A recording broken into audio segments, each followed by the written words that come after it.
Hare Krishna, Krishna Krishna, Hare Hare, Hare Rama, Rama, Hare Hare.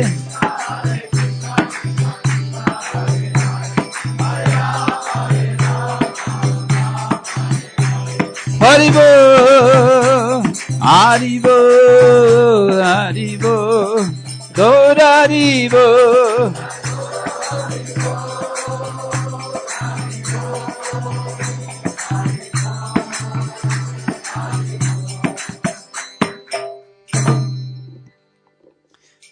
Srila Prabhupada ki jai, Ananta Goti Vaishnava Vrinda ki jai, Shri Shri Panchatattva ki jai, Gaura Premanande. All glories to the Samdevotis, all glories to the Samdevotis, all glories to the Samdevotis, all glories to Shri Guru and Shri Gauranga.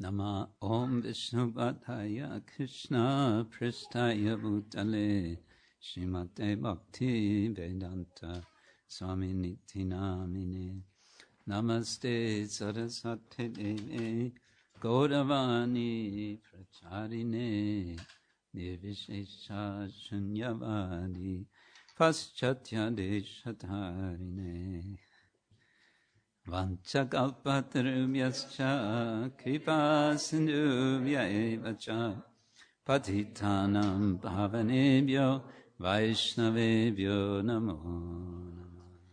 He Krishna Karuna Sindhu Dinabandhu Jagatpate Gopesha Gopika Kanta Radha Kanta Namostute Tapta Kanchana Gaurangi Radhe Vrindavaneshwari Vrishabhanusute Devi Pranamami Hari Priye Jaya Shri Krishna Chaitanya Prabhu Nityananda Shri Advaita Gadadhar Shivasari Gaura Bhakta Vinda Hare Krishna Krishna Krishna Hare Hare Hare Rama Rama Rama Hare Hare. Hare Krishna. Here we are again. Is our translation system working?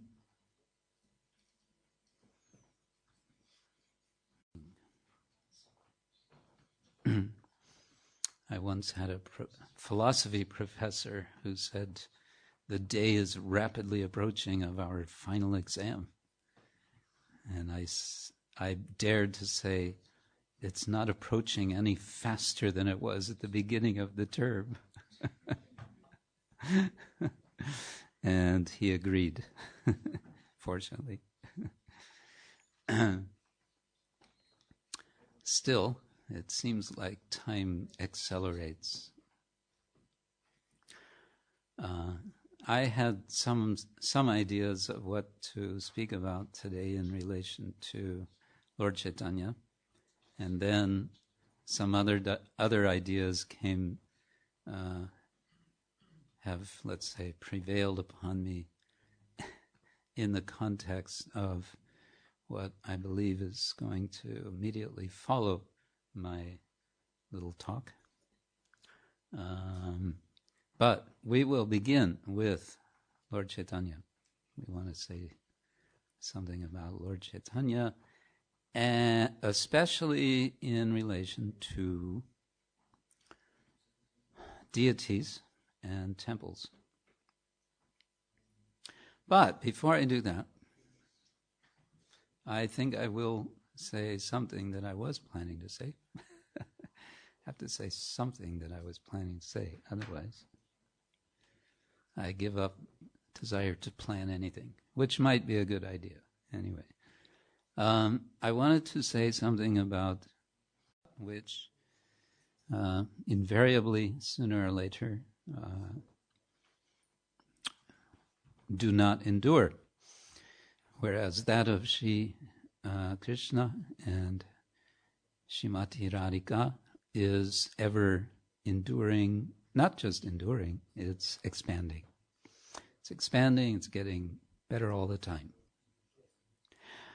And it's so wonderful, and yet there's something not exactly wrong, but not complete for Lord Krishna.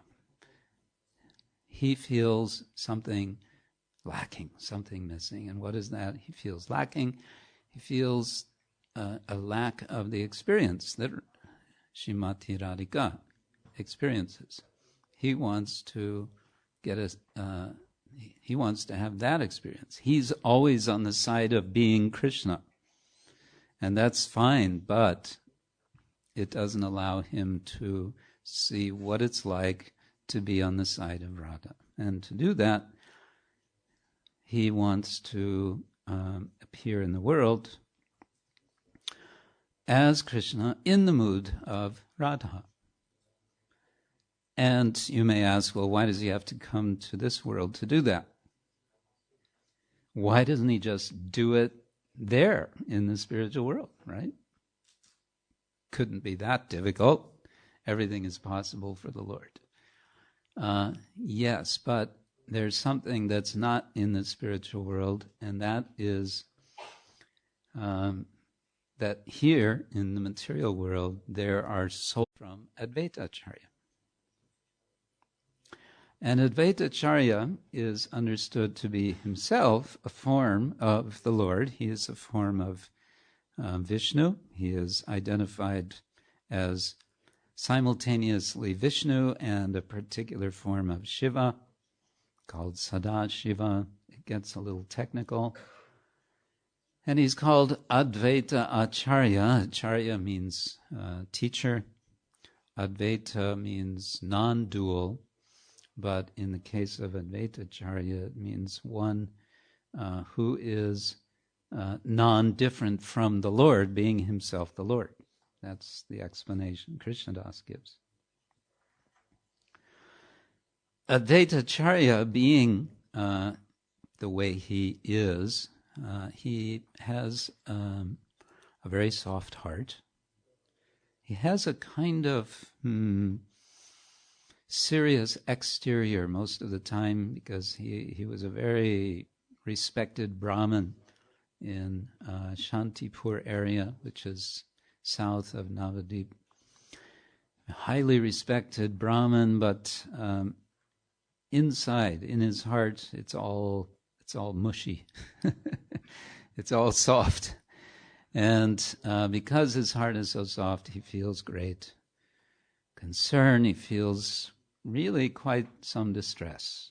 And his distress is there because we're talking about a time some centuries ago. We're talking about the late 15th century, according to our Western calendar. He gets very excited, and he says, "Have you ever heard such a wonderful promise? Huh?" He says, "Yes, think about it. What a wonderful promise this is." In other words, this was his pratigya, his resolve. I will bring the Lord. And so he proceeds to do so by calling for him. He calls out, and at the same time, he offers worship to his deity. Now, I don't know if it's written anywhere. I have myself not been able to find that it's specified that Advaita Acharya was worshipping Shalagram Shila. The tradition seems to say that he was worshipping the Lord in the form of Shalagram Shila. This is the small stone, black stone, from a place in present-day Nepal called Shalagram. And Shila just means stone. Stones from the Shalagram area. So he was, in any case, worshiping the Lord. He is the Lord himself. He's worshiping the Lord. Is there a message there? The Lord himself is worshiping the Lord in the form of a deity. Is there a message there? What do you think? There might be a message. If the Lord himself can worship, or does worship the Lord himself in the form of the deity, maybe he's teaching us something, especially if its name is Acharya, Advaita Acharya, one who teaches by example. So he worships the Lord and he cries out. He worships in a quite simple way. He's simply bathing the Lord with Ganga water and offering leaves of the tulsi plant. But as he's doing this, he's crying out, Lord, please appear. The word is humkara, which means a very loud sound. Hum! He's famous for his loud cries, calling out the Lord, please come. And it seems that he was chanting the holy name, Hare Krishna, Krishna Krishna, Hare Hare, Hare Rama, Rama Rama, Hare Hare, Hare Krishna, Krishna Krishna, Hare Hare, Hare Rama, Rama Rama, Hare Hare. And he was calling out with such resolve, and with such heart, with a feeling of real desperation that the Lord has to appear. The sound of his calling penetrated through all the coverings. It's explained that the universe is like an egg. It's an anda. It's called Brahmanda. Brahm means to wander. Anda means egg. We are living in a wander egg. And it also means darkness. Anda means darkness. So we're in this big enclosure which has, it is said, 10 layers, each one 10 times thicker than the other. So we're in a quite enclosed little package here. Advaitacharya was able to penetrate through this egg, all the way through all the layers, to Goloka Vrindavan, where Yogamaya heard him calling. And Yogamaya is special agent of the Lord. When the Lord wants to perform some pastime, she makes all necessary arrangements in wonderful ways. So that's what she does. That's what she does when Advaitacharya calls, as again Gaur Govinda Maharaj put it, Advaitacharya was calling on a very special spiritual telephone. Such telephone as we are not possessing, unless we chant also Hare Krishna, Krishna Krishna, Hare Hare, Hare Rama, Rama Rama, Hare Hare. So the Lord appears, and he only appears, although he was so eager to appear, he was only appearing because of the eager calling of his devotee, the eager invitation. And, as I said, as part of the program of this eager invitation, Advaitacharya was worshipping the Lord in the form of his deity, presumably as Shalagram Shila.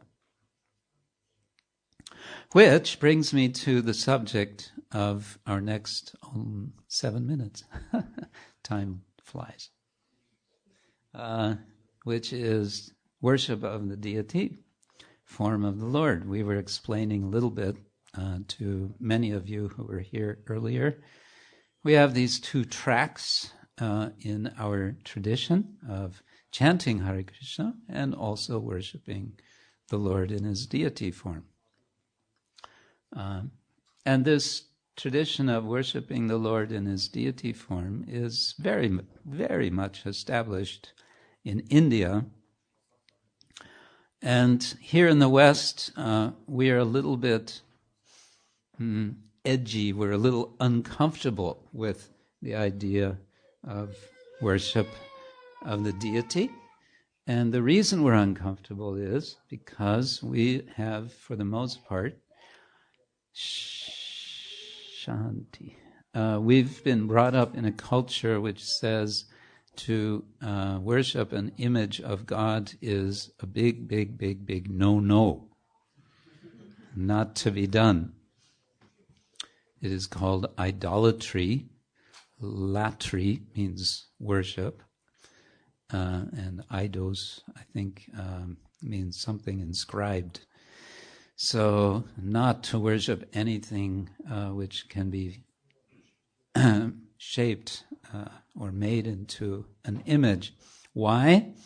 Because the understanding is, the fear is, that one will misdirect one's faith, one's devotion from the actual object of worship, the Supreme Lord, to something material, and will replace the reality with an illusion, with something temporary.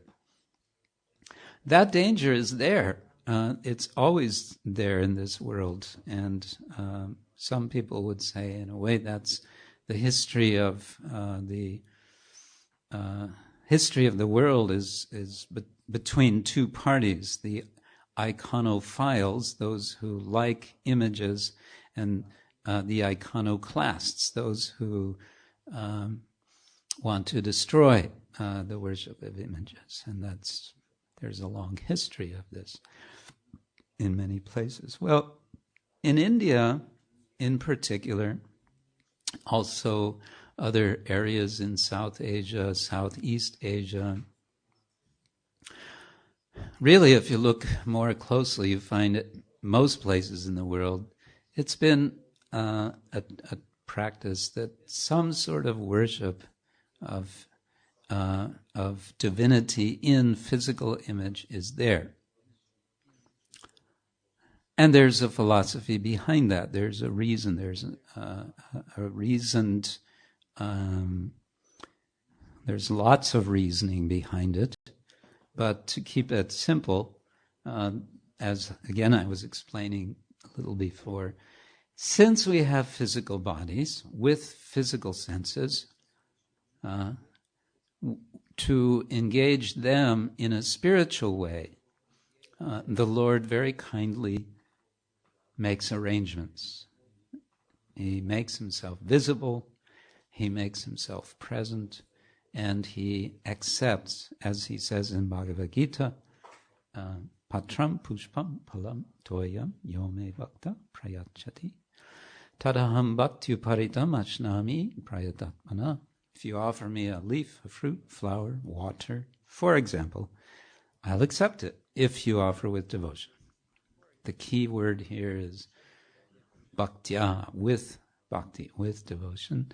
And this key word is very special because it's not something you can just purchase in the shop. I think I'll go buy some bhakti today. No, there's no bhakti store. Well, we do have a store here, but it's not exact. I mean, you can buy things that will help you in practicing bhakti, but bhakti itself, no. That's something we...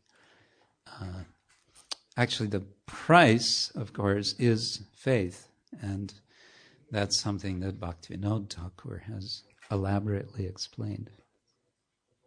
Well, in Chaitanya Charitamrita, there are many episodes involving deities of Krishna. In fact, I would say that the main central episode of all episodes in Chaitanya Charitamrita, in the life of Lord Chaitanya, is involving Lord Chaitanya and the deity Jagannath.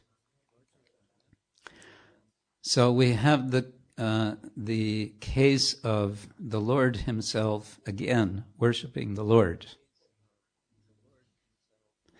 And by that, teaching us how to worship the Lord. And what did he do? He would go into the temple of Lord Jagannath in present-day Jagannath Puri, and he would spend hours every day there, many times with his friends. And what would they do? They would chant Hare Krishna. They would have kirtan together, and they would have wonderful, wonderful, as we say, ecstatic times. We use the word a little bit loosely, but it's very much, this word ecstasy very much fits or applies to what Lord Chaitanya was exhibiting. Ecstasy as opposed to ecstasy. Ecstasy is kind of the overflow of feeling and the sharing of feeling, of devotion. And of course, this we call Sankirtanam, the congregational chanting. And so the point to be made here is that our most important model of what it is that we are about is Sri Chaitanya Mahaprabhu. We worship him as the best of devotees, as the one who shows how to be a devotee. And what does he do? He spends much of his time, in fact, years. He spent the last 18 years of his life, practically all the time, in Puri. And much of that time he would spend in the temple, having darshan of Lord Jagannath, Subhadra, and Baladev. Shri Shri Panchatattva ki jai. And so, following Chaitanya Mahaprabhu, following that tradition, we do much the same. Now, someone could at this point say, well, how come we don't have Lord Jagannath here and have, we could have Lord Chaitanya, an image of Lord Chaitanya standing in the temple looking at Lord Jagannath. Well, that could be nice. But the tradition over time, especially following Krishnadas Kaviraj Goswami, who wrote the Chaitanya Charitamrita, but also before him, Kavi Karnapura spoke of the Panchatattva. So we recognize Chaitanya Mahaprabhu with his associates also as worshipable. And so we have this song that we sing in the evening, the Gora Arti, which is describing this scene, the scene that we see sort of permanently fixed, and which we reenact every day, several times a day, in the form of arati. The Gora Arti song is describing that scene, a scene which is also described as having actually happened at one time when Chaitanya Mahaprabhu and his associates got together. So, all of this to say, therefore, we have a temple. This is a place where we can all come together and where we can worship the Lord together, remembering how He is worshiping the Lord. And in this way, we participate in. We don't just sort of stand here and look at Lord Chaitanya. That is, of course, happening. That's called darshana. But we're also participating in his eternal pastime of associating with devotees, gazing upon the transcendental form of the Lord as Jagannath. So, therefore we have temple. And temple is, it's been a very good temple, I would say, in many respects. The temple, of course, the real substance of temple is all the people who make up the temple. It's not just a physical place. A physical place by itself is nice, but it's not.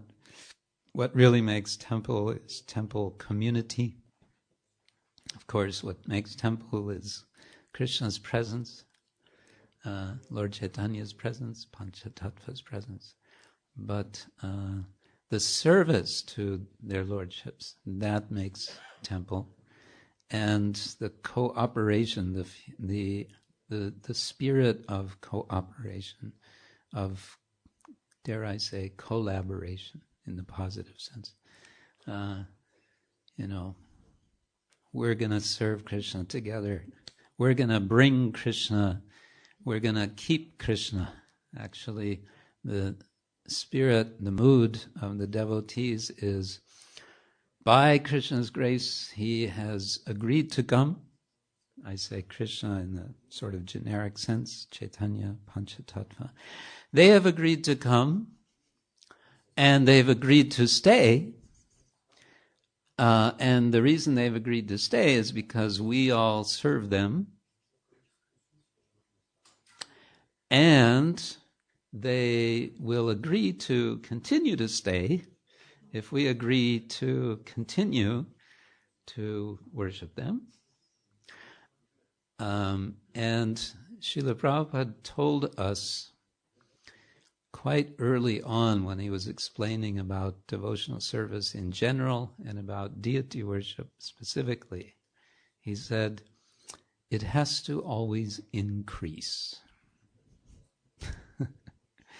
Because if it stays the same, it will not stay the same.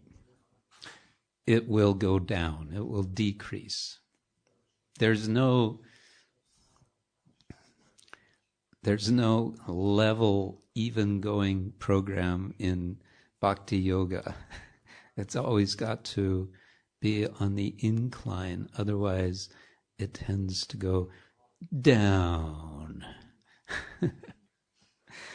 So, there, as I have heard, rumor has it, there are some plans afoot for quite considerable increase in the facility for the worship of Shri Shri Panchatattva.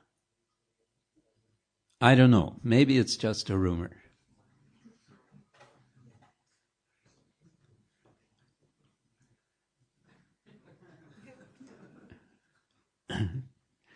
But maybe we will hear some confirmation of the rumor or some correction of the humor. Anyway, that's my 2 cents, my €1 contribution to the theme of today. Is that all right?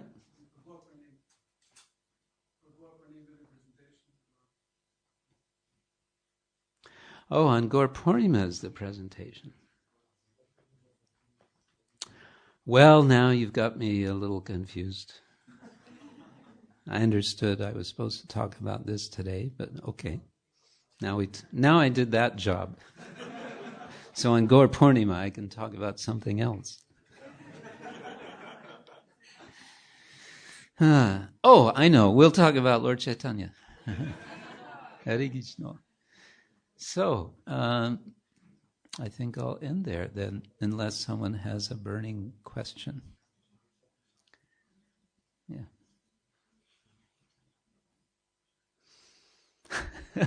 Can always depend on Adipurusha to have a provocative question.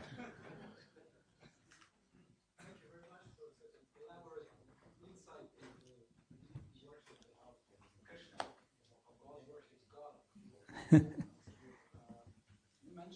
that we attend the aratis, the worship ceremony, and there seem to be different explanations of the arati itself. Would you like to explain some of the... Explain the arati. What is the arati, the offering and flower offering, and the what meanings do they have? What is Kripapala Prabhu doing right now? Waving this flame.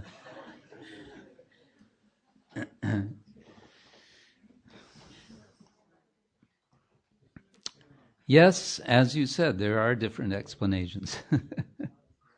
So I don't know if there's a definitive conclusion.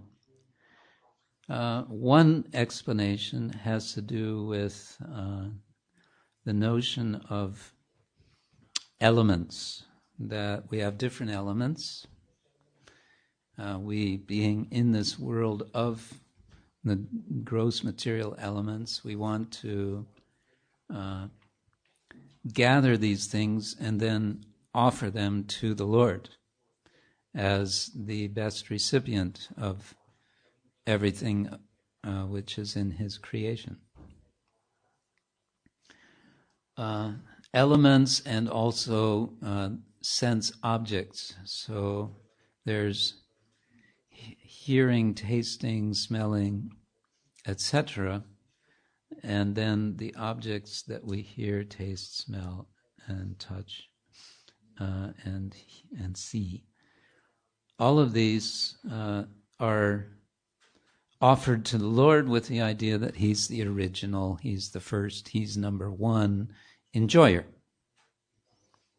Anything that we enjoy, the only reason we can enjoy it is because there is the Lord who has created our senses and the objects of the senses and the ability to enjoy objects of the senses with the senses.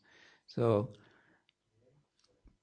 to acknowledge this is to offer arti, and in general to worship the Lord in the deity form. It means to take each of the sorts of things that we appreciate in this world.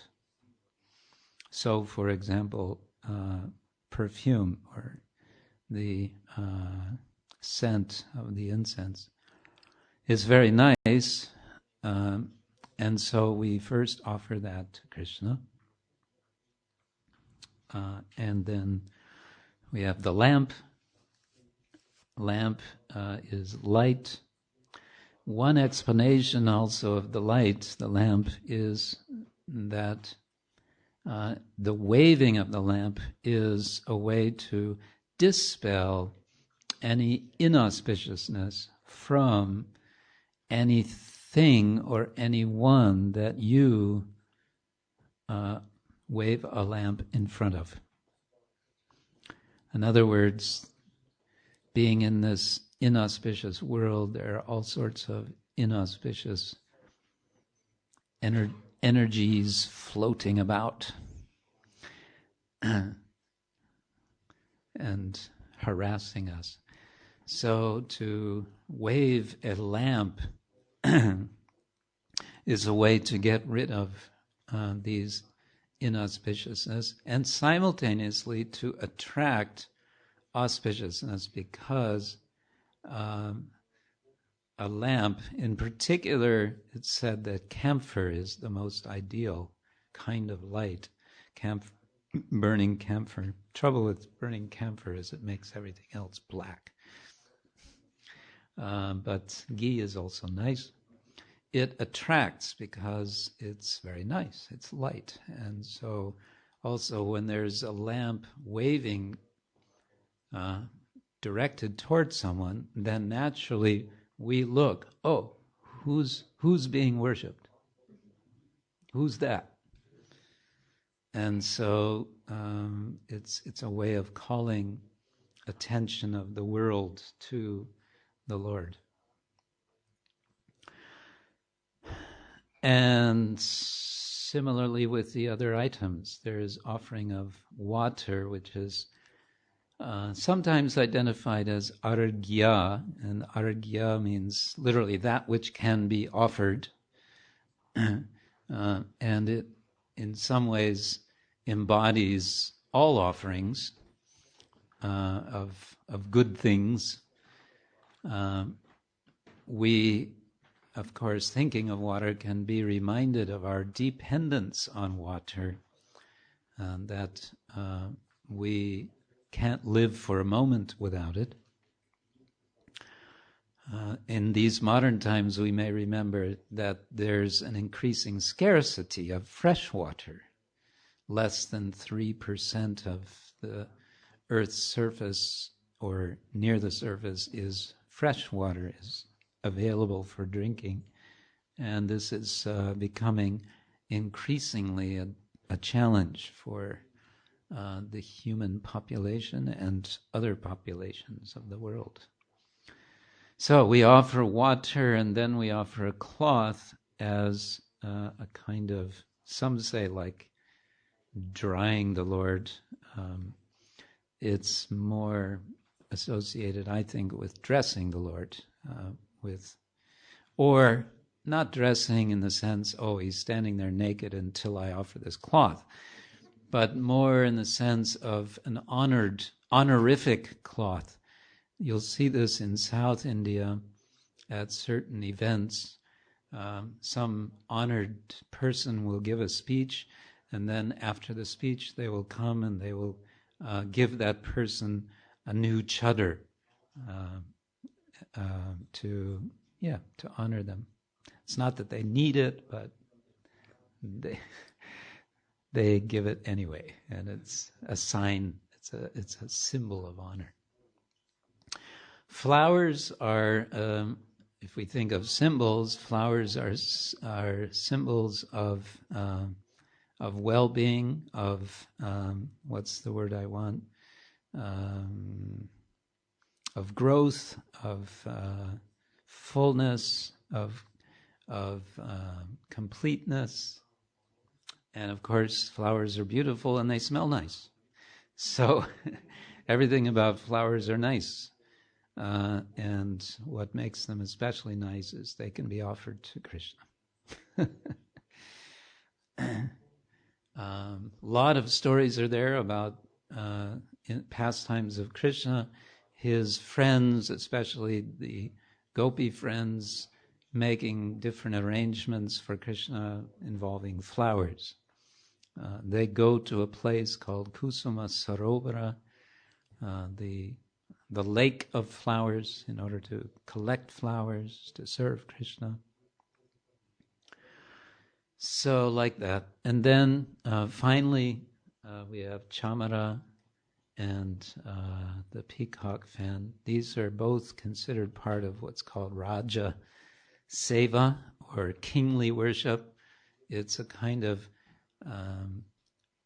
calling attention to the Lord as being Lord, emphasizing his lordship. The chamara, of course, on the practical side, can be seen as that which keeps flies away. And you may say, well, we don't have any flies here, so why? Well, because we may not see the flies. There may be some subtle flies that need to be kept away. In any case, that, and then a fan. And you may say, well, it's not cold, it's not hot, so what's the need of a fan? Therefore, in the cool season, we don't offer the fan. In the warm season, we offer. So, those are the items of the Aratrika, and that's my little interpretation. In a way, the arti is a sort of condensed worship. Most of the worship in Vaishnava temples goes on behind closed curtains. It's kind of a private affair. It's most of the things that Krishna does in terms of the formal worship are not for public view. His being bathed, his being given food, his resting, these things are done. And therefore the pujaris are supposed to be properly trained, qualified in order to do those services in the right mood. But they kindly appear from time to time in the course of the day to share their ecstasy with us, to make themselves visible. So that's very nice.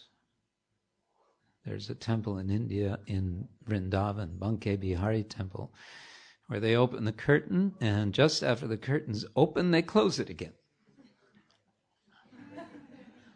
What's this? And then you wait some time, and then they open it again. Okay, now it's open. And then they close it again.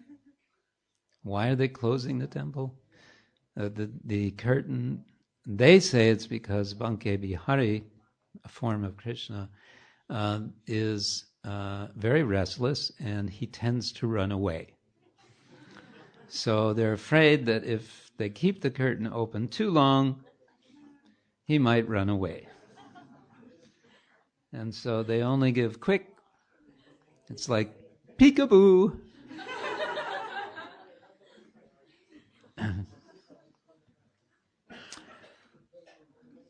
But our Shishi Panchatattva are very kind. They stay here. Even we leave the curtain open hours at a time. Jai Shishi Panchatattva ki. Shri Nava Yoga Pitta ki. Gaur Premanande. Hare Krishna.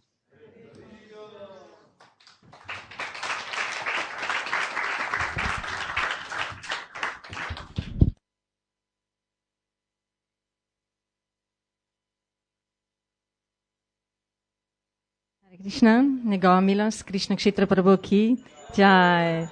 Ok, dragi bhakte, zdaj ste pa vsi skupaj vabljeni, da povabimo Pančatato, da ostane tukaj, s tem, da jim ponudimo ples za njihovo zadovoljstvo. Hare Krishna.